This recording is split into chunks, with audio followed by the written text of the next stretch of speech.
If you own real estate in coastal states, this episode might save your real estate portfolio. Today's guest isn't a broker selling insurance policies. He's the guy who owns the insurance company taking the risk. His name is Lindsey, and he's been underwriting uninsurable risks since 1985. He's managed over 70,000 claims and lawsuits, and he operates in all 50 states. While most carriers run expense ratios near 40%, he's engineered a model closer to 20% by eliminating friction and controlling underwriting and claims internally. He's insured everything from helicopter ski operations, aviations, airplanes, celebrity homes, and even large multifamily portfolios in hurricane zones. So when the markets collapse, he moves in. And when carriers exclude, he underwrites. And today, we're talking about the real issues that nobody wants to admit. How insurance volatility is killing your net operating income, crushing your debt service, loan amounts, all of it, and quietly destroying equity for entrepreneurs and operators across America.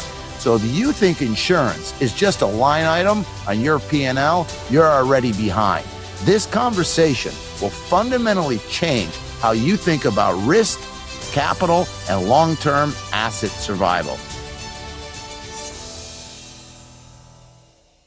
So your story, very similar to mine, is insurance kicked my ass, didn't pay, almost killed my real estate portfolio.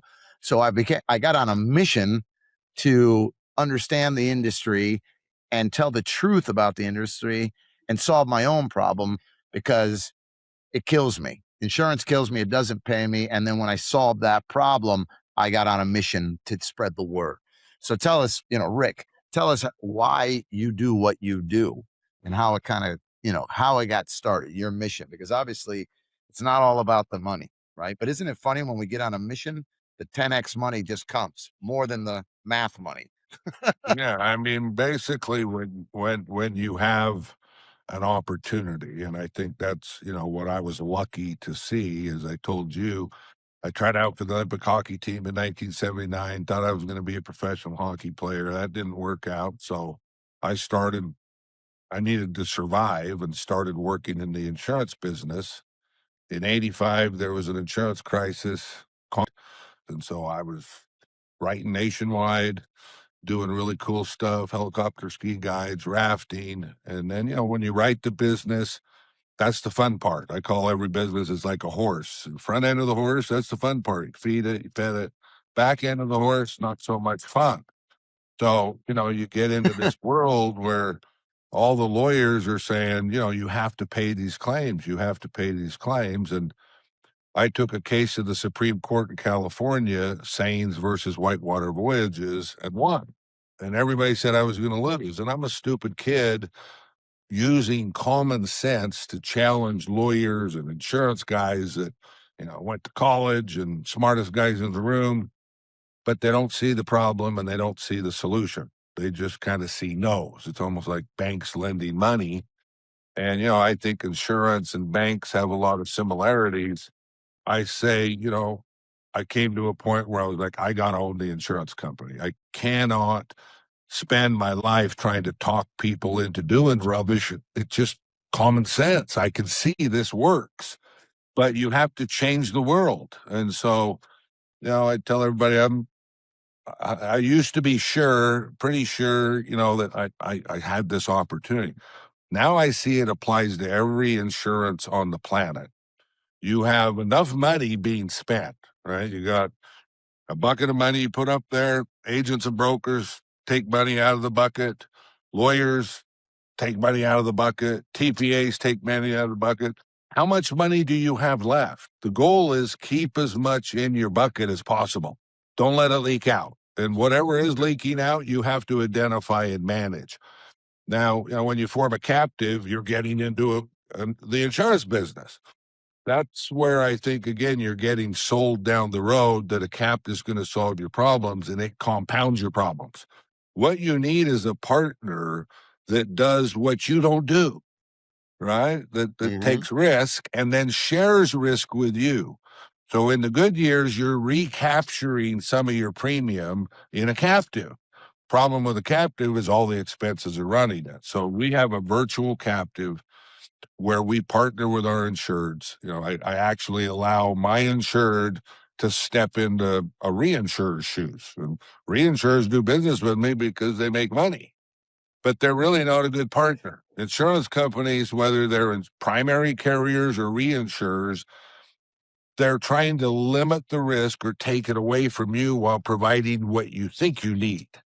And what, again, I said earlier, the most important thing about insurance is what doesn't it cover, right? And that's what I want to do as your partner. I don't want to leave you alone on wind or a sexual assault, molestation, or, if you're one of Salt and my battery. biggest clients in California or in Miami, he was getting sued all the time by things that happen in the parking lot. Insurance. We just fight that claim as how stupid it is on its face. And, there's all kinds of fake news out there in everything. Insurance and the legal system is, rampant with it too. Like legal hellhole. Who came up with that term? I think it's the same guy that came up with COVID, right? Right. It's to scare you into settling claims in certain areas because it benefits the lawyers and everybody else in the game. But an insured and an insurance company that are actually partners, they're never going to cancel you. They're not going to abandon you.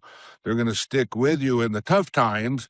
And, 2 out of 10 years, you might have some claims. 8 years, if you're a good businessman, you're going to have good experience. So people have been trained to buy insurance like going to the grocery store and buying avocados.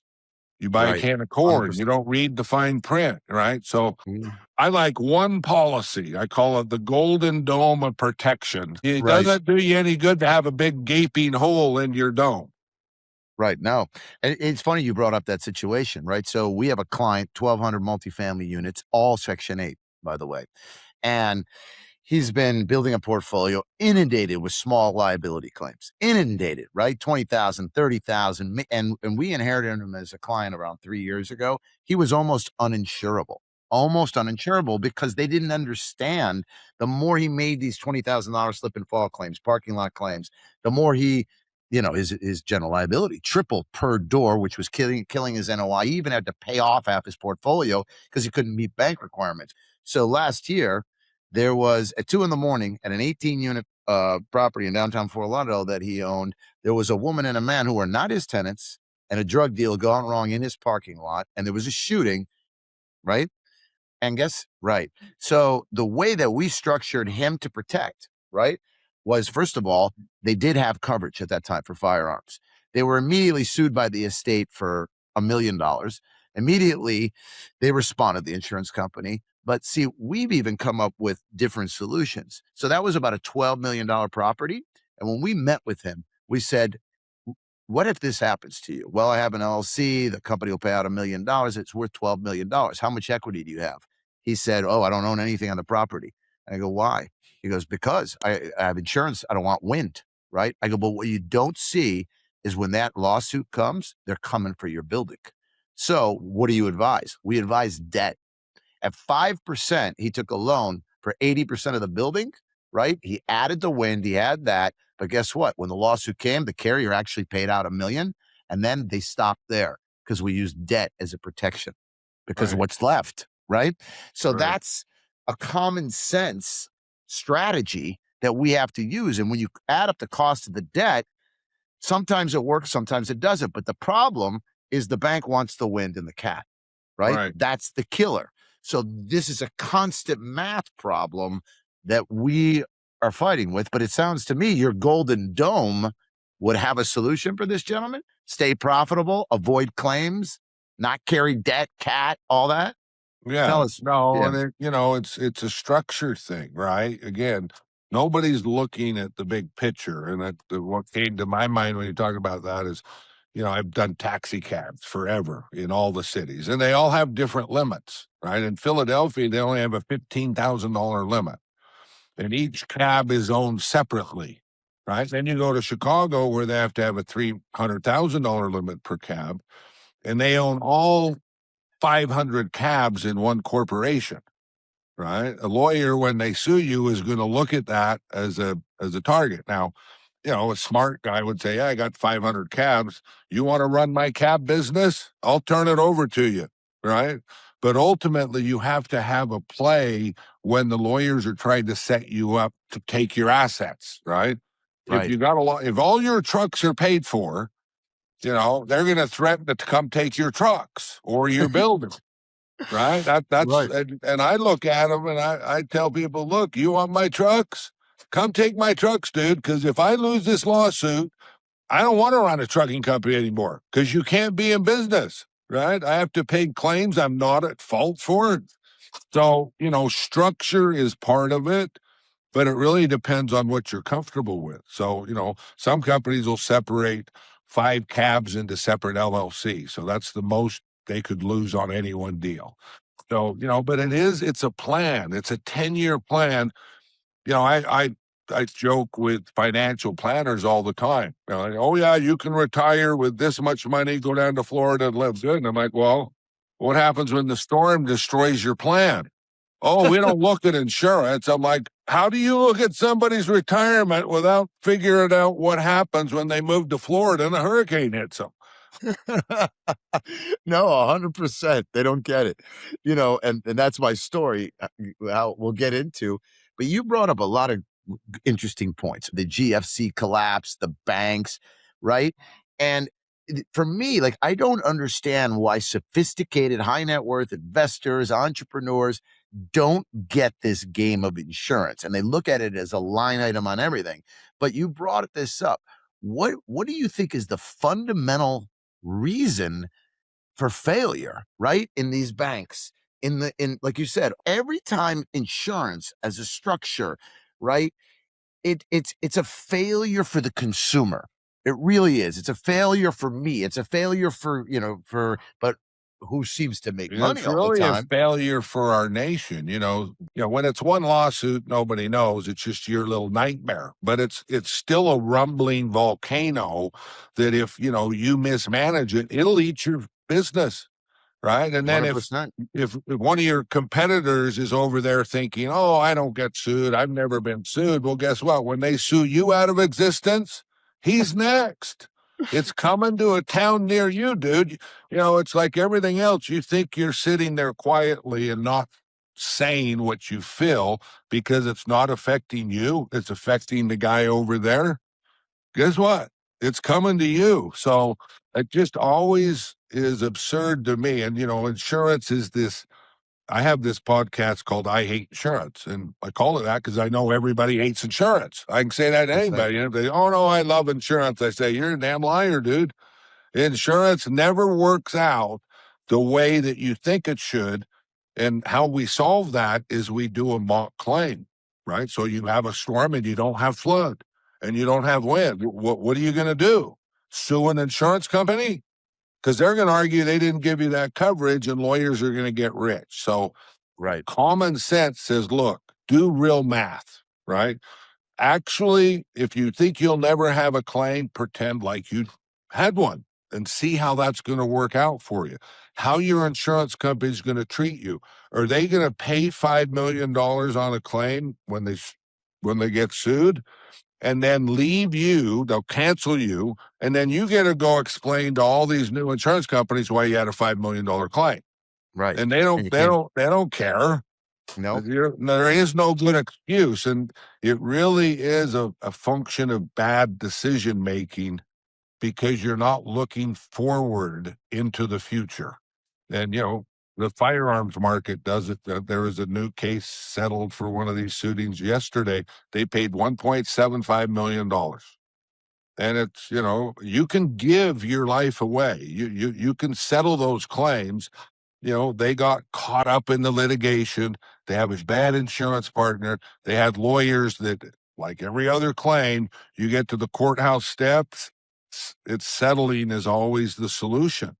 Right. And that's where, if you do, your math is going to be way different than if you do the right thing. Now, let's say you have a claim where you're at fault, right? Somebody falls in a hole at your facility that you dug a hole and the old guy dies and Hmm. we should just pay that, right? We bench the lawyers and manage the legal system by doing the right thing. And that's the other thing. You report a claim, they report it to somebody else, and it begins a file. Nobody's actually focused, right? If there was no such thing insurance, every real estate owner, anything happened, they would be on it because it would be their risk. But when you pay an insurance company money, and I ask people, well, what's up with that claim? Well, I don't know. I'll have to call and ask them. I'm like, Right. that's the wrong answer. You got to be the driving force behind the standard of care in your business and then doing the right thing. When you screw up, admit it. Your insurance company should say, yep, that's what insurance is for. We're paying. And you make a good PR move out of it, right? You don't run away from the trouble. You run at it because it's always going to be cheaper dealing with it sooner rather than later. No, 100%. I love the fact that you said do a mock claim. In fact, that's we should use that, right? In our process that we call total asset optimization, and insurance is, as a strategy versus just an expense line. And our biggest issue is the lenders, right? And by the way, I speak on stage. I go to these multifamily events, real estate events, and I do a 10-minute thing. The first thing I say is, "Who in the room likes insurance? Raise your hand." Not one hand goes up. 400 high net worth investors in the real estate world. Why? And if you ask them, they'll say, I pay insurance all the time. I can't make claims because I get canceled. Number three, when I do have a legitimate claim, like a lightning strike in my elevator, they send an adjuster. It takes me 6 months to get paid by Lloyd's. I have to front the money up front, and then they don't pay me and they find an exclusion. And the only reason 90%, I would say, of real estate investors have all this layered insurance that's completely unnecessary on a standard form, or all risk form, a basic form, is because they can't borrow money from the federal banking system without it. Right. So that's the biggest issue that our world has. And they don't even think about it, right? Like, what happens when you own, like me, 144 units in Miami, you move from New York, you're paying $1,000 a door. Katrina comes through as a 1, no claims, nothing in Florida, hits New Orleans. And then my Brown and Brown guy calls me at renewal, 72 hours, saying it just went to 2,500 a door. And I got a 10% win and I can't make my bank requirements. And there's no point for me to own that real estate. By the way, I had to prepay on my loan, 5-year yield maintenance. I couldn't prepay it. I had to suck that up for 2 years, right? At a small loss on the property. So how would you fix? When you buy insurance in the regular market, and we quoted Miami Heat Stadium last year, and they have more than 18 policies, right? So one carrier issued the first policy, and then $10 million layers, and I'm like, that's why I buy reinsurance. I issue you one policy. You think you want 18 adjusters out here with their clipboards, and they all have different interests at each layer? And then the market is hit by New Orleans. It wasn't Miami, but because you're in the market, you're a victim of the market up and down. So that's what you get from a partnership, is you take that out of there, and instead of a yearly market, you're doing it on a 10-year plan. And one of the biggest things on all of this stuff, I ask people, and when you give up certain weapons in the legal system, like Purdue Pharma and the pharmaceutical companies, when they got caught being bad guys, they claimed bankruptcy, right? Wasn't the end of the world for them. It was a tool they used appropriately to manage their situation, right? So when you talk to small businesses, they throw that weapon right down. I'm never claiming bankruptcy. Right. Like, dude, do not tell that to the lawyers, okay? At least, act like you have some balls. Because when somebody has you in the corner and you're right and they're wrong, I couldn't do anything but look him in the eye and say, dude, I'll go bankrupt before I allow this to happen. Because if this, and I've never lost in that situation. When the facts are in your favor, the facts and the case get better every day. And the pressure builds up on the plaintiff because they're suing you for $5 million. I just had a 0 case in Miami-Dade. They got 0. right? Miami-Dade supposedly a legal hellhole, but I know for a fact that any other insurance company would have paid $500,000 or $1 million and felt good about it because the demand was 5 million, right? They're using the demand and fear and suing you for more than you could ever imagine to get you to settle for some lower number. And insurance companies do it. They're not gonna. They're just gonna go on with life. They don't give a crap if you, as a business owner, don't give it. And again, I was an agent or broker, and I've always given a shit about everybody, even the insurance companies, right? I would tell them, you're doing this wrong, right? But again, when you've spent 10 years of your life telling people they're doing wrong and they don't agree with you, that's why you form an insurance company. Now I've run an insurance company for more than 20 years. Now I know I'm right. The problem is the old distribution system and the old way of doing things. Everybody has a cell phone now that's like as powerful as the lunar, landing spacecraft, and we're still doing insurance like we're back in the Right. 50s and 60s. I, Oh no, it, we're not, because they've added more exclusions. They make you buy more policies. Another policy is not the solution. Have your guy that takes your money include what you need. If you own, restaurant, bar chain, or whatever, and you serve liquor, and they say, you know what, we want to renew you this year, but we don't want the liquor. You got to go buy right. that separately. That That's I'm right. telling you, I don't want to insure you anymore, but I'll take the cream of the crop, and you go fend for yourself on the important stuff. Like Right. that's stupid. And the lawyers know that every policy you add, they make more money. So, That's right. again, it's a strategy. Do we want to set things up so that lawyers are like linebackers that can sack our quarterback every time? I don't. No, no way. And you said it's your way is the new way, and the old way, it's the current way.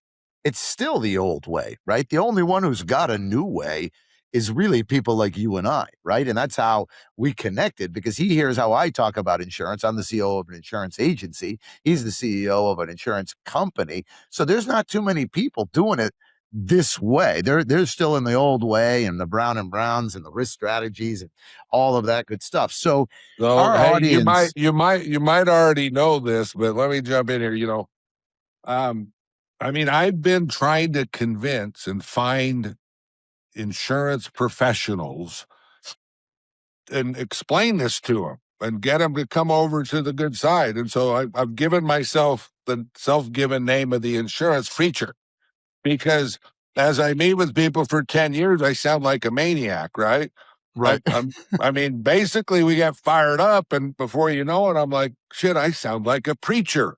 And you sound like a preacher too. I So, know. but I think that when you see, an opportunity, a solution, an ability, it's about how do we do it? Not, and there's 400,000 and huge insurance industry out there. They Hmm. think I'm stupid. If they don't think I'm stupid, they don't like me because I'm changing the way that they get paid. And that's really the root of the problem, right? Why would you pay somebody all this money for me to lose money and make an unhappy insured? And then the next year, the price goes up, they make more money, and we're both unhappy. So it's really about 100%. when is technology and evolution going to be allowed to break through? Right now, I have 10 When agents green like goes away. you.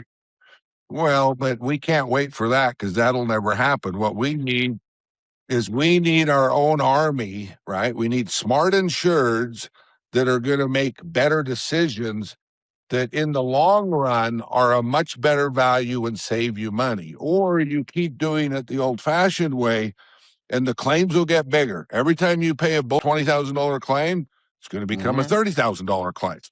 And again, the other key point is embrace the risk. I do a lot of Section 8 too. And when, they try and run from the problem, right? When you take care of your people, when you have a system that you basically head them off at the pass, like the Lone Ranger used to say. Right. And, they still might be a dirtbag and sue you. right? But at least you know the dirt bag and you know what he's complaining about. You just go to him and say, "Oh, Mrs. Jones, you fell in the hole, the sprinkler hole the guy left open. We're so sorry. We want to do the right thing. We're here." And you manage it. And then you basically pay what I call out of pockets, right? So they have no hardship. And you make that $20,000 claim, you're getting rid of them for Mhm. $550. And I do it at What it- water parks with kids. I do it at ski resorts. There isn't anywhere where doing the right thing hurts you. It only helps you. And it becomes a PR move, right? You have water parks where the moms hate it and the community hates it, trampoline parks, or they manage it and the mom says, "Well, yeah, Jimmy got hurt there, but they were awesome, right? They took care of me." And I Right. do think that when you kind of like ignore people, and I tell a story about rafting where, some people are really injured and they tough through it. Other people have a hangnail and they act like their life's over. Right. You have Those are to the treat people. them as they come at you. You don't say, "Oh, you're a pussy," right? That's Right. nothing. You say, "What do you want me to do? I got a Band-Aid. I got a first aid kit. How can we help you?" And, when you don't respond to that, that's why people get lawyers, is because they start paying the They $50 or hide. they get home and then they're pulling money out of their own pocket. It's like, "Oh, there's Morgan and Morgan on TV. They say they can get me money. Hell, what do I got to lose? I don't even like this asshole. He didn't even call me." So running your business is managing the back end of the horse, and you need a good insurance company who helps you do that. Doesn't tell you, like when I first got into it, they'd say, "Don't call them, don't say anything, that's admitting liability." And I would listen to them and say, "Oh, okay." Then when I got into the claims, it's like, you're not admitting liability by calling up your customer and talking to them. Right. And absolutely the insured is afraid because there's clauses in contracts that say if they intervene or if they have an in-house, counsel that tries to, pay somebody 5,000, 10,000 for a slip and fall, they're afraid that the insurance company will come up with a gray line where you violated your policy. You got Right, involved. We didn't segregate. So they call us and they're like, "Jerry, yeah, this tenant was drunk. He had a black lab. His neighbor came over, bear hugged him and bit him in the face, and he's suing me for $38,000 in medical bills." Right. So, but they're afraid. So they'll get on the phone. The medical bills are wrong, most of them, right? It was a $6,000. And my client is afraid to settle with the guy. And the guy was in his office asking for an $8,000 check and he'll sign off. Right. right, And what did right, he do? He had to hand it to the insurance company and they settled for 72 grand. That's right. what happened. And I and he know. was afraid. Right. So exactly what That's you're that's saying. what I saw, when I started in the 80s, was the insurance companies actually made every claim more expensive and worse. And it's, the There you connection, go. like the story around the campfire. You tell a story day by day, and it gets back around. It's nothing like the story, right? Mm-mm. We don't need all of these links in the chain. If I insure your building and tornado blows the roof off, I come down there and we should be writing you a check within weeks so that you can start. And if it's like, "Oh, construction costs are more," like, yeah, that's what happens when, you need it now. We're going to pay more and we'll save more in the long run on all of the benefits of doing the right thing. So every claim I say is an A or a B. A, we got to do the right thing, pay it, first party claim. We're not going to show up and say, "Oh, dude, your roof's 20 years old. We're not paying for any of it." And if I was you, I would say, "Why the hell didn't you tell me that when you took my money, you asshole?" Right. 100%. Oh, it's That's actual what a cash mock value. claim It's does. A mock appreciated. claim eliminates any of that confusion, right? So, Right. No, I love that strategy, Mont Clan. And by the way, the only time we got paid in 48 hours, our agency for our clients, shocking. I'm in California with my kids, right? In Orange County, and I get a phone call. My phone's blowing up. My phone's blowing up. And who is it? It's Bass Underwriters. So when the building collapse happened in Florida, right? When the building completely collapsed, right? It was I didn't know it happened, right? Because I was in California. I didn't even get it on the news. You know what it was? It was their claims departments asking where we issue the full amount of the checks. Because I was like, you're calling me? Right? Like now, because we had 4 apartments insured there, right? For the contents and the value and everything like that. So it was about $800,000 between the 4. They cut checks in 48 hours. Why do you think? I've never seen anything like it, but we know why, right? Right. Because they were afraid of the lawsuits, the PR, the whole thing, right? And so they wanted to be first to pay so everybody could talk about it on the news and things like that. You're But, talking about the tower that collapsed, right? right, the apartment Yeah. building that collapsed in Surfside.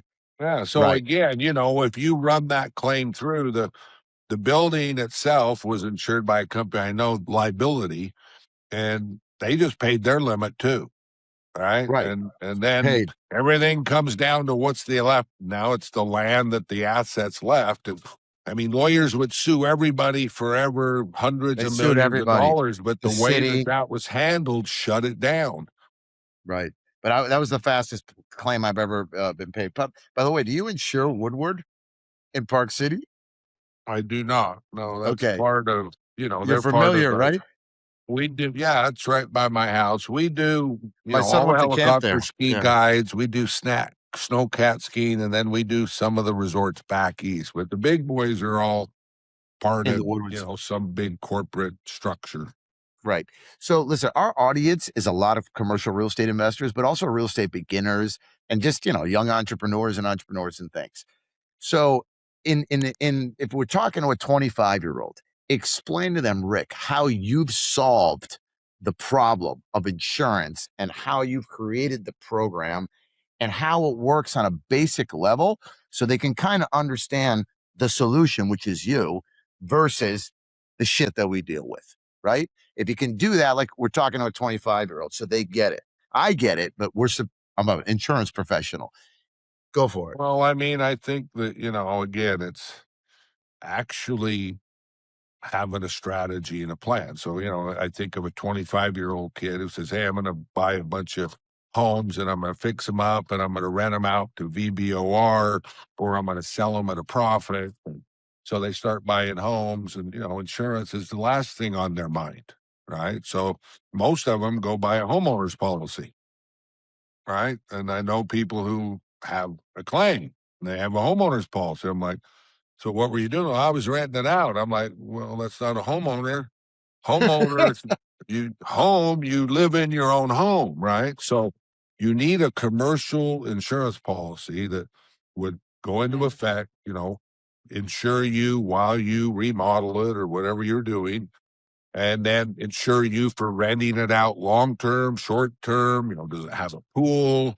You allow dogs? All of that can be managed, but it's a strategy. And then, 10 years down the road, he owns 50 homes, right? He would have one policy that covers all 50 homes. If he had the same ownership, if he split it up into 5 different deals, then you have to have separate policies for the different ownership groups. But it's like being a fiduciary, right? And you customize a policy, you customize an approach. Nobody sells customization. If you go to buy a policy, they force you in a program. And in many cases, they're carving stuff out to even get you in the program, right? I had some guy trying to sell me life insurance and he says, you got to quit smoking cigars for 30 days so you can get in this program. Right. Like, dude, that sounds like a show to me. You sound like every dumbass insurance guy I've ever talked to. You want Right. me to misrepresent the facts and buy insurance that I'm counting on to give me a peace of mind, and I know it's based on, Lies. trickery, right? Right. So Quit you, smoking you for 30 days. you have to be honest, right? And again, most people approach insurance like they have to polish it, got to clean it up. Oh, we sold that unit. When people have had claims, I actually look at that as a learning experience. And again, any mistake I've ever made, any nightmare I've ever created, I'm happy that I learned from it, right? And don't make the same mistake again. But with insurance, I give everybody a pass card. This is the preacher in me coming out. It's like, look, we're all idiots because that's all we get sold, That's right? right. So here I am with customization, right? And we customize it to you.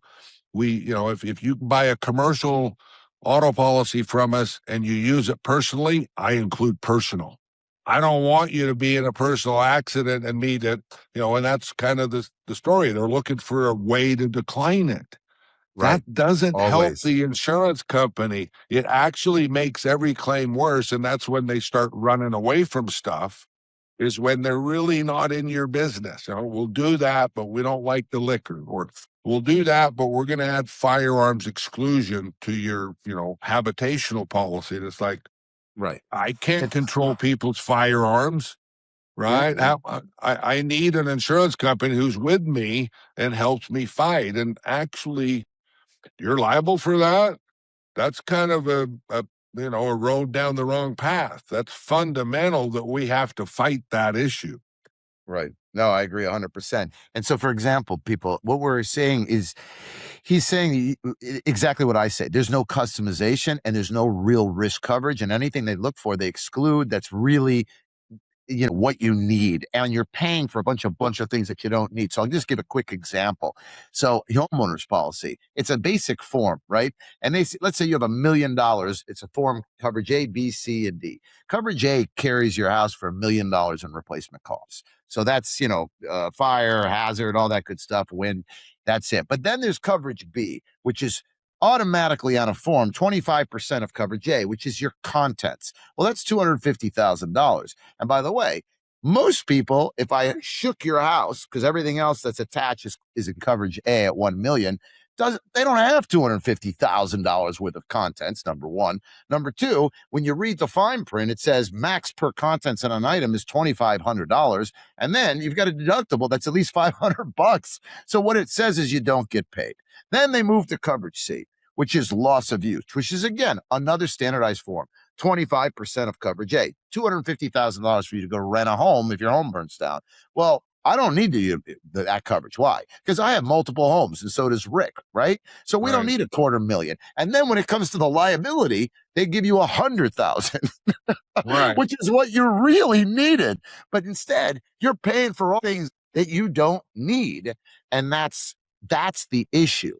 And if you can customize it and tailor it to the actual risk, which is a math formula, whether it's a piece of property or an homestead. For example, Florida and homestead, they can't even take your house, right? So if you have it in your own name, you really don't need certain types of coverages. Or No, you know what? It's even worse than that. So, again, contents as it is used, they're going to say if it's 10 years old, they ain't paying you anything. It's depreciating. That's So right. why would you want fake contents or other stuff? If you need it, they should customize it and you should do a mock claim. I need this much for, loss of use so I can go rent another place. And it's a real number, right? They give you too much, and that's what the lawyers attack on all these policies. That's right. So, but the really stupid part is, you don't have flood, you don't have earthquake, you don't have mudslide. So they're giving you other coverage that they could take away from you while not giving you the coverage you need on your most important asset, your house, right? So again, we offer a DIC policy. Any difference in the condition, we're going to cover. I don't care if it was a tornado, wind-driven rain, all of the lawyers and insurance companies have been arguing with since Katrina, which was my first storm. And I sat there and I was like, look, this is dumb. We should just cover everything, right? And that's how you start. And the most important thing, the house, the contents alone. If your house is destroyed in a mudslide or an earthquake or a flood, and you have no coverage, what are you going to do? You're worried about your contents? I ain't worried about that's secondary, right? First priority is your house, the building, and all the coverage, so that if something happens, and the whole U.S. economy is hanging on this issue because California, nobody has proper coverage. Florida, nobody has proper coverage. You go back, any storm, any event you look at, it doesn't work. It's Look at broken. Hurricane Ian. You saw Ian, right? That hit Fort Myers. You know that most people did not have flood insurance. They did not. And that was a flood event. The wind barely paid out. right? And guess what? Every insurance company that had wind insurance and that in those 4 counties, they were all sued when they denied coverage because it was a water event. But it had an 8-foot storm surge that went 3 miles back, non-flood zones, right? So lawsuits everywhere. I mean, it was a mess. In fact, in Citizens today, if you go with Citizens is in wind, because they carried a lot of the wind, right? And that's in the state pool and things of that nature. Today, Citizens, even if you're not in a flood zone, mandates in certain coastal counties that you carry flood regardless if you want to use government wind insurance. So it was a disaster. There's still houses unbuilt standing there, right? People lost their homes and so on. So how could you afford? How does your insurance company is it priced higher than these guys, or how does it afford to give all the coverage and still work right at a profitable market for you, or a profitable company for you, and at the Okay, same so time pay the claims? Yeah, if you because pointed that's what they're out going to that ask. our front end, if you put $1 in our insurance premium, we have 80 cents of every dollar left. Everybody else is spending 40 cents of every dollar. So you start off with, some savings there. On the back end, all the litigation you're talking about, the insurers have to pay for that, right? That's not free. Insurance companies go bankrupt, and that's what they'll tell you is the legal expenses. That's why tort reform was passed. So if you stop spending all that money on lawyers and after trying to deny the claim, and you took it over and just paid the claims, I'm pretty sure it'd be okay. There's a shit ton of money going out. But yeah, the truth is, we're probably if it's a brand new house, we're probably 10% more. If it's an older stick house, depending on where you're located and all of the underwriting, we actually look at each one. Each one's different, and contents, and you customize it. So we're probably going to be 10 to 30% more. So the one lady down there, she went through 3 hurricanes. Ian was the first one, and then the next year they had 2 repeats. I everything covered, $3,000 more. Her price with one of the Florida homeowners companies was $7,000, no wind or no flood. And if she bought the flood, right, that would have been another $1,500. So if you do real math, and you got everything a la carte, you bought the wind, the flood, your deductible buyback, you would be 30% more like I am. Right. Right. So again, I told her, I says, for 30% more, you would have saved $300,000, all the time and effort you've spent suing these people, and then you settle for 20 grand anyway. So, this is a decision you as a buyer have to make, to not buy cheap, right? And you do it with cars, you do it with jewelry, you do it with your home. And if you want to make that decision, you should have to live with it. But it cost her $300,000 because she didn't get paid. So for $3,000, cost her $300,000. And then it happened 2 more times because she won't make a different decision. So I do tell buyers, look, you're part of the problem. You have to realize there is no free lunch. And I deal with some really smart people that are parts of homeowners associations that worked at big banks, chairmen of them, and they say, we don't understand insurance, right? So insurance is this weird animal that people think, you put a penny into and you get millions of dollars out of, right? That's stupid. This is just math. Right. So a banker that tells me I don't understand insurance, I looked at him and said, dude, you're a banker. It's just math. Right. And so all you have to decide is it going to be every 20 years you get hit by a hurricane, or every 10 years? And you got to stop buying individual perils. People say, well, I'm not in a flood zone. I'm like, well, then it's not costing you much to have it in there. The idea of insurance is you don't know what's going to come to kick your ass, but you want it included, right? We've gotten to the point where now novices are making a decision. Oh, I don't need earthquake. It's like, well, what do you think's going to happen when an earthquake happens? Everybody's going to be looking to the government, who they're complaining about all the time, and now they're going to solve the problem for us. I mean, it's like a stupid circular argument that you never get out of. Do Right. it right as a buyer, ask the right questions, make sure your insurance company has a history of performing, not running away from tough times when you see them. Right. No, 100%. Shifting back to real estate, right? We have in Florida, I don't listen to economists. Always say they're 50% wrong all the time, if not more. But I believe in migration patterns, right? Demographics, right? So the more people move to Florida, the bigger the state grows. And these high net worth real estate investors, they're coming out of Nashville, they're coming out of Chicago, they're coming out of New York City, New Jersey. And it's not what do you think keeps them up at night? The storm or the unpredictable insurance market? And every time when I ask that, it's not the storm, it's the unpredictable insurance market. And that's what they're afraid of. How could we as a team, or how could you solve that for someone who's entering the Florida market, borrowing money and buying a commercial real estate portfolio subject to a 2 to 300% swing in insurance costs? Is there a way?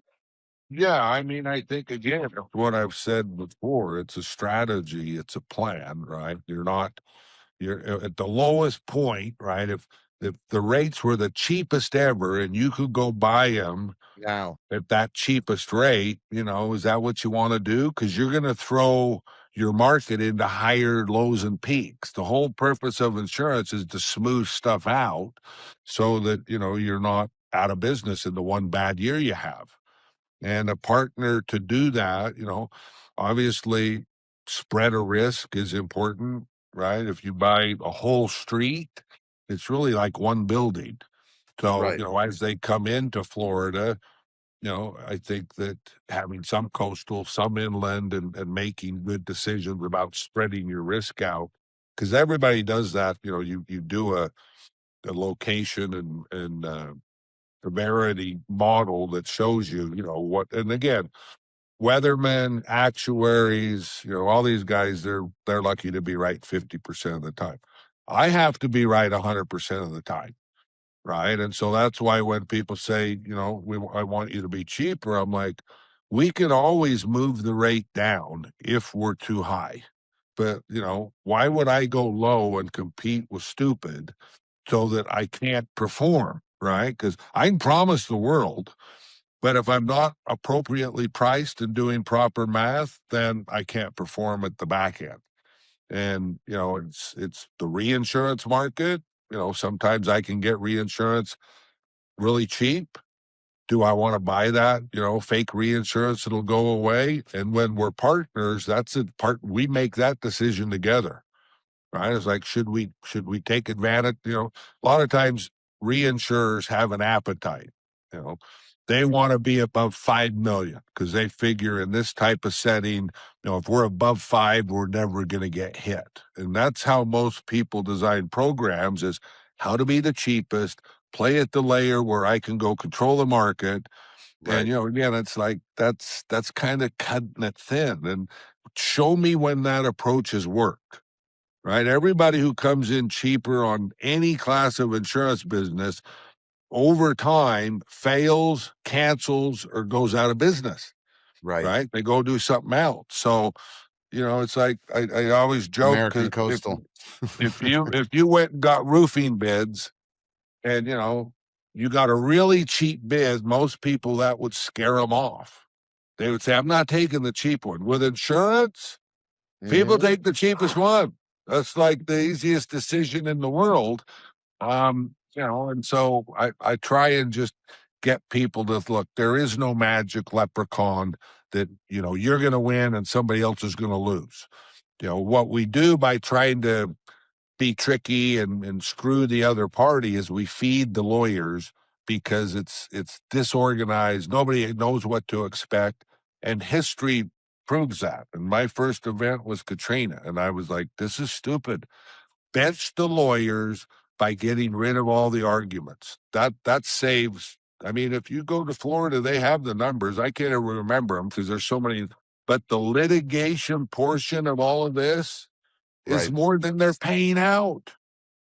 100%. It'll take time for that to show up in the numbers. It doesn't mean that, you can't give credits right now. States that have tort reform like Louisiana and Florida, we've taken rate credits because we believe that that's going to be, proven. Other people are waiting to see.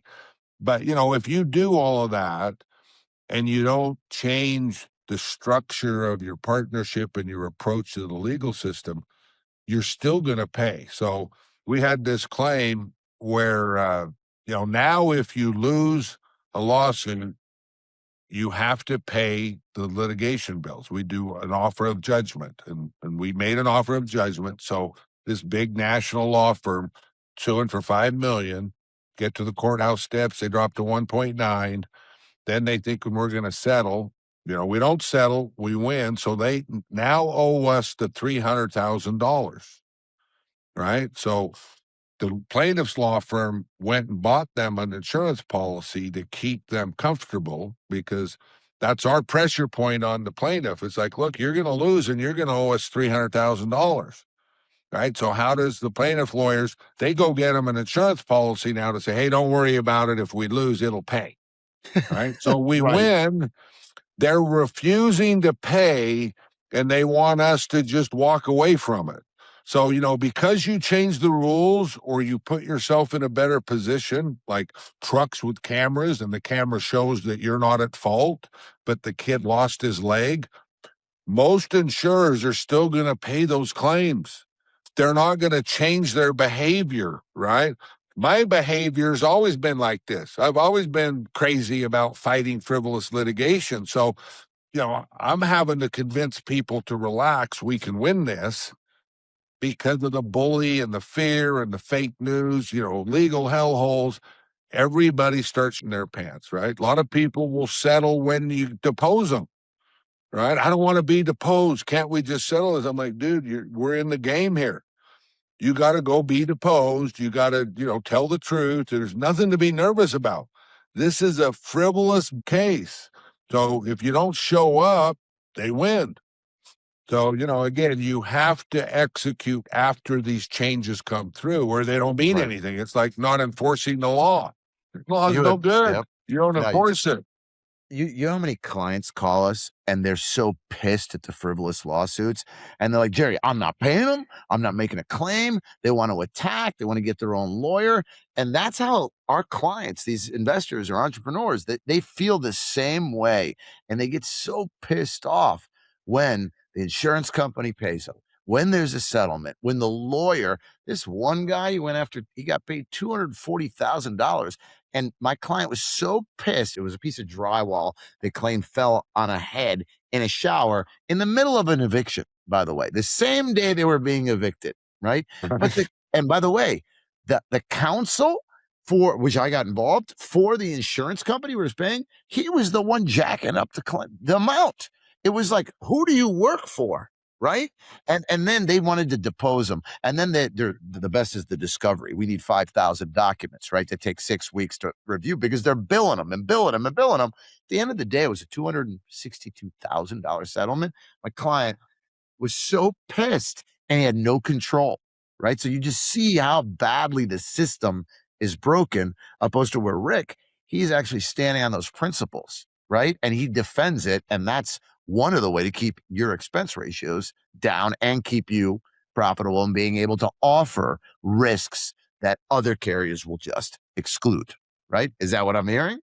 That's Yeah, and it. Yeah. the opportunity really is for us to both have a reputation in business. And I know that, plaintiffs' lawyers know that we don't do stuff the regular way. When we hire, a local lawyer to answer the lawsuit, the plaintiff's lawyer is sitting there waiting to see who we hire. And they have a reputation, Right. right? And the insured has a reputation. And so, we need to play that from a position of strength, offense. And we're not afraid of anything. We're always going to be reasonable. But if you tangle with us, we're not going to settle. And my That's what it should Achilles be. heel is the insured that listens to the lawyer I'm paying, right? So when you get sued, we have in-house lawyers. We're working on it. We hire an outside lawyer. Defense lawyers is what they're called. And I don't trust any lawyers, right? That's why my reputation was with them is they know I don't like them. And I'm going to be pushing them to be stronger than they've ever been stronger in their life. I mean, I have lawyers all the time that say, Rick, I don't want to do that. I'm like, okay, thanks for telling me, because I need Hank Aaron. I need somebody who's going to take the strong cases and not wilt like all defense lawyers do. And in some cases, I parachute in another second lawyer from, a high-powered gunslinger, I call him, from around the country, because winning is the most important thing, not saving money, right? When you save Whoa. money, then you're kind of going with the flow, and your reputation is different than if, and again, you can pay people, just have a reputation that we do it when we owe it and we don't waste money. Right. So I got one question and then really two last questions. So our clients, right? They're paying, let's say they have a multifamily portfolio, it's 100 units, they're paying $1,000 a door. And then they see the fires in California, or they see another cat event somewhere. And then they see a spike in the Florida insurance rates, jump to 3,000 a door with deductibles that they'll never get paid. They think, to me, they call me, go, Jerry, it's a scam, right?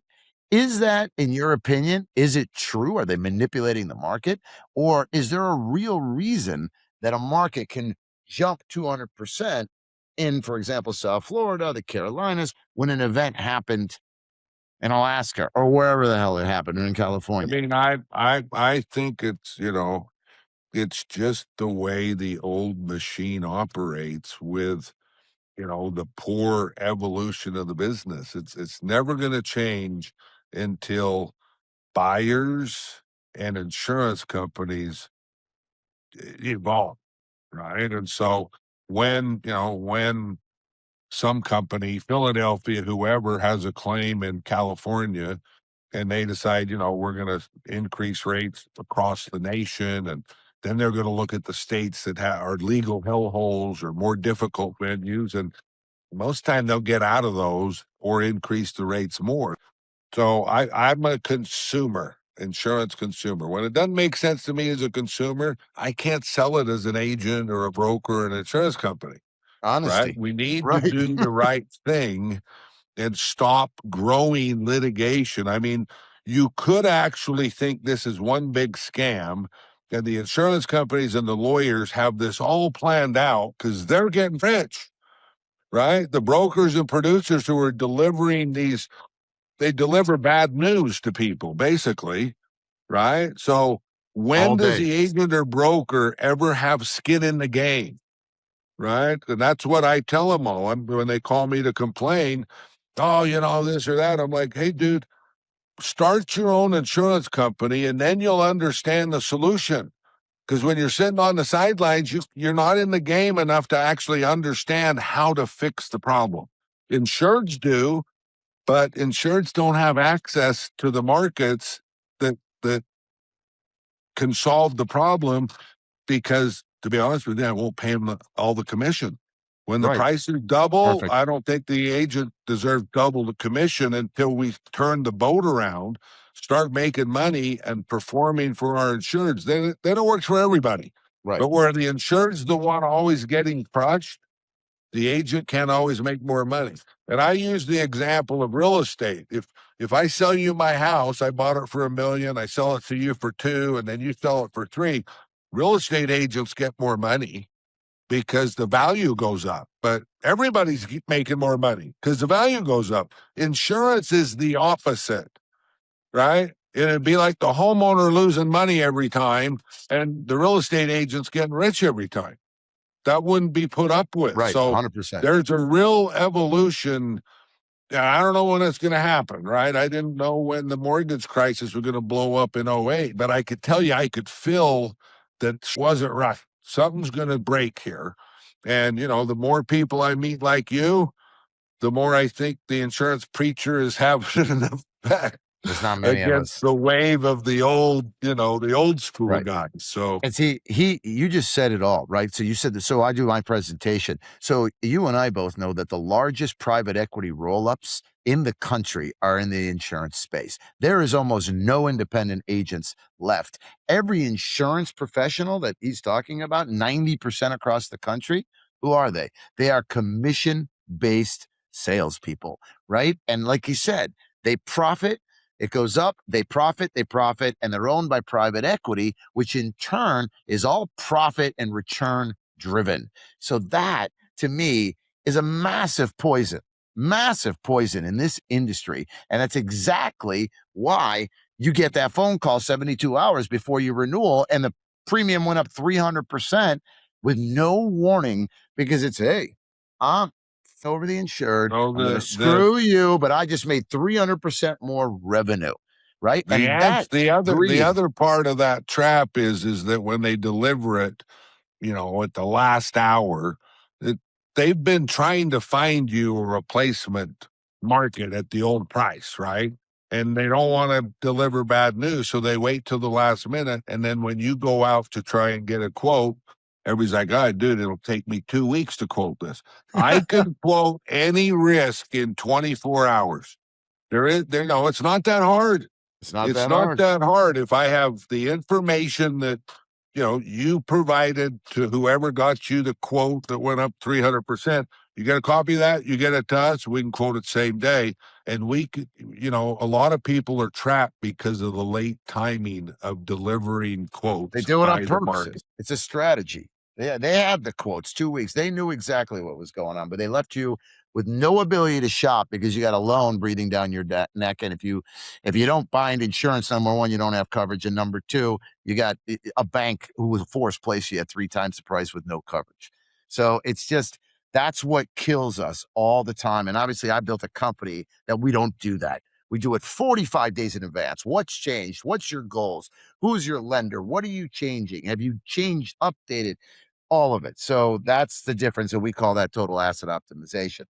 So my last question is, listen, you've been an outspoken badass for 35 years or more, right? About insurance and how it's misaligned 100% across the board. And I'm now this voice just like you for about 24 months because I got so tired of it. I had to understand the animal from real estate to owning an insurance agency, right? Because I got sick of getting screwed and never getting paid. And now that I understand the animal, I'm inside saying the same exact thing as you. It's common sense. It's logic. Work. What's the real risk? The entrepreneur, the business owner, they're risk takers. What's the real bit? What's the land value? What's this? Which no one does in this business. Right. So if you could leave a legacy behind, right? Or, what do you want to like? What should we expect for the next decade? Or in a perfect world, how would the insurance industry remember Rick after this whole mission? Because now I'm going to pick it up right where with you. Well, I mean, I think in the next 10 years, right, this will all evolve. And the sooner, the better. Wow. And I think that, I mean, I in 2016 when the commercial auto market went hard, and if real estate, Florida, California, real estate's tough. The trucking industry Well, is in trouble. I mean, we it's the won't even write backbone of it. our country. The premiums are so high. The plaintiffs' lawyers, they sue just totally nonsense lawsuits.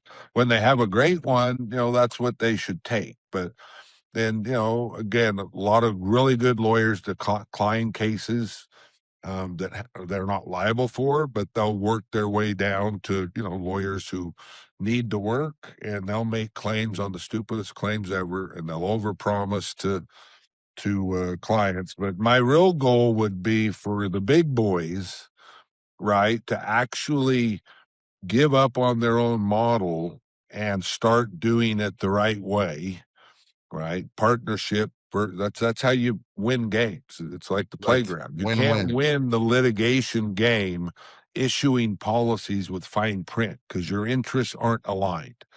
So, at some point, I hope to get big enough. I started 10 million. I wanted to be 100 million. Now I'm over 300 million. I think a billion is in the future in the next 10 years because of the way that the insurance world is going crazy. And I see all kinds of signs and clues, just like I did in '08 with the mortgage crisis. I could feel it coming. And then I, lost confidence and thought, well, maybe everybody else is way smarter. Maybe this just magically works out. And then the whole market went to, and I was like, yeah, see, don't give up on common sense. When you're seeing and it's not making sense, you got to keep knowing at some point it's going to blow up. It's going to blow. So, hopefully someday everybody will want to do their job. Because as an insurance company, your job isn't to abandon California homeowners. You're Jake at State Farm, dude. You should have been ahead of this That's right. problem, They don't right? care. But they abandoned the state, and that's what's been going on for, I call it the land of the misfit toys. When they say it's uninsurable, all of a sudden you end up on this island, and literally you're probably a better risk than you've ever been in your life because now you're awake. Right? Everybody in California, they take care of their property now. They maintain it. They added sprinkler system, and they can't Right. get insurance. No, it's a disaster. It's a disaster. You know what the saddest thing is too? Is I go up to, like, my son goes to FSU, right? And he's going to the risk management school. So I started speaking up there in the real estate school and things like that.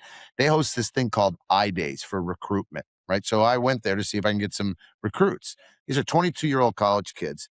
This is the second or third largest insurance school in the nation. Do you know how many graduates they had last year? 61.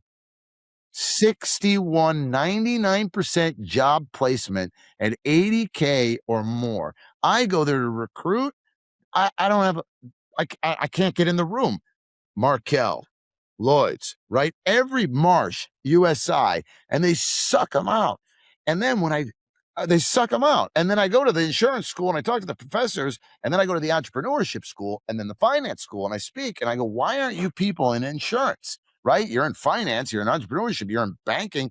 They say insurance, right? It's a scam. That's the reputation. And then these guys hear about the job placement, but that's how bad it's got. I can't even recruit. So I recruit from the real estate and capital markets world. And I tell them that I'm disrupting this industry should be done with common sense, partnerships with clients, right? And everybody win-win. They get paid. They don't, all that stuff, the volatility. And that's where 22 people that work with us today, they more or less all came from finance, banking, and entrepreneurship and now I teach them insurance. So that's how bad it gets. You and I need to start a school. I think there's, a pool of entrepreneurial agents like you talked to before. They started their own business. They specialized in a class of business in Florida or California, and they're Utah, right? struggling with markets. They've gone through what I went through as a producer, and they got bought up by one of the big guys, and they are so fed up. I have one that's actually come to work for me just in the last 30 days, but I've done business with him for 20 years, and he sees it, right? Whatever he came over to the religion, I don't know, but it's been since 10 years at least. So now he's actually working for me, and I know that there's probably 20 to 50 others that are ready to abandon ship on the old system. And again, they gave up their entrepreneurial agency to become part of the mothership. And I warned them all. I said, dude, you ain't gonna like it, right? No way. It's built, And they don't have to do it. continue selling, right? They don't want to fix anything. They just want to roll it all up and pull all this cash out. And I tell them all, when they call me, I'm like, dude, you should put some chips on the table, form an insurance company, and I'll partner with you. And then I'll feel better about you being this behemoth agent. But these big agencies that, they think they're all this, the value's there, and maybe it is. But again, I feel like it's '08. I think that It's not there. the money that's been spent buying up small agencies with an entrepreneurial attitude and way of doing business like you, right? You see it. When you become part of this big machine, you don't get to see that stuff. You get to No. keep playing the game the way they want you to play it. 100%. And 90% of them, they quit after 2 years. That the ones that I've seen, right? They 14 times EBITDA, 16 times EBITDA, right? I'm Right, like, what? Right? right, And then guess what happened? 25% are there for their earnout after 24 months because they can't take the way they did it. And I acquired two small agencies during COVID, right? Two guys got scared. They thought COVID, whatever. I bought it. And what I've learned is I don't need to buy agent. I bought them at 1.5 times revenue. I said, maybe we're going to do a roll up. First of all, I inherited clients that I didn't want, right? That I didn't like, that we didn't vet. And number two, I inherited two employees that all they do is think about commissions, right? And oversold one guy a policy for 32 grand when he could have placed it for 18, and I fired him. So I said, I'm not buying agencies because I'm not grabbing their old culture and bringing it into ours.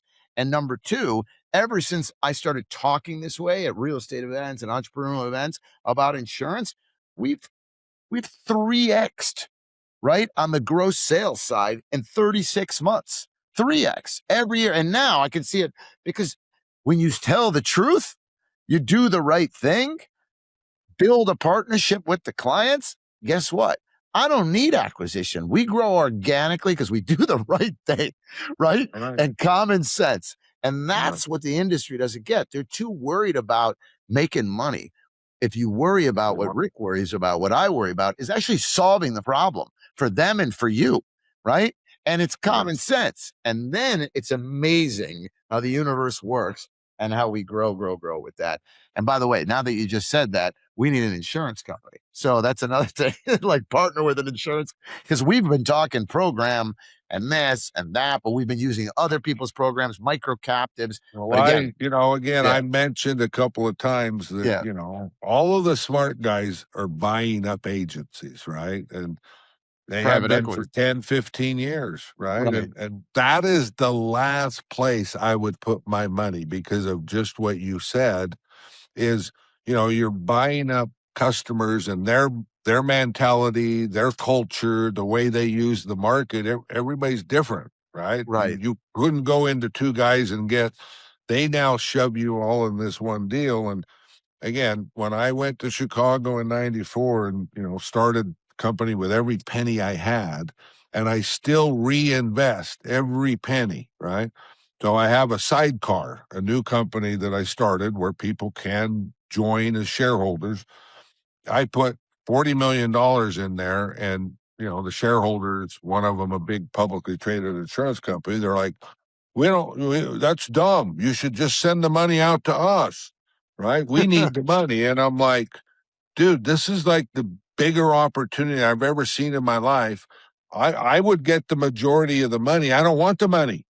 I want to go change the world, and that needs more insurance companies with balls, not fewer insurance companies with balls. So, I make everybody unhappy. That's my plight in life. But, I have 10,000 insureds now that I can depend on and they can depend on me. And that's way more than I ever imagined. And I do see the distribution system, the legal system, the opportunity if you can actually execute, which is what having an insurance company allows you to do. You can do what makes common sense instead of these guys telling you, oh, we can't do that. We can't insure that. It's like, okay, with that attitude, I know you can't. No, I got it. It's crazy, right?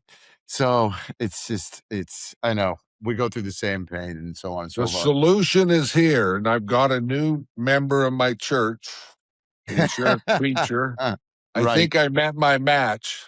Well, no, I don't know. I think your organization, you've been doing it longer. So I'm the new guy, but I'll definitely join forces and work with you. So listen, everybody, right? Insurance should protect the people building America, not destabilize them. Today's conversation wasn't about policies. It was about alignment, capital survival, and long-term thinking, right? In high-risk markets and across the United States with insurance. Rick has spent 40 years challenging the status quo, building underwriting systems that move toward risk instead of running from it. So if you want more straight talk about where the industry is broken and how it can be fixed, check out his podcast at I Hate Insurance. And of course, this one, and subscribe, because this ain't insurance. It's anti-friction, anti-fragmentation, anti-misalignment. And Rick, that's what he preaches, right? So Rick, thank you for leading this charge. I'm with you. Awesome show. Thanks again. Thank you, sir.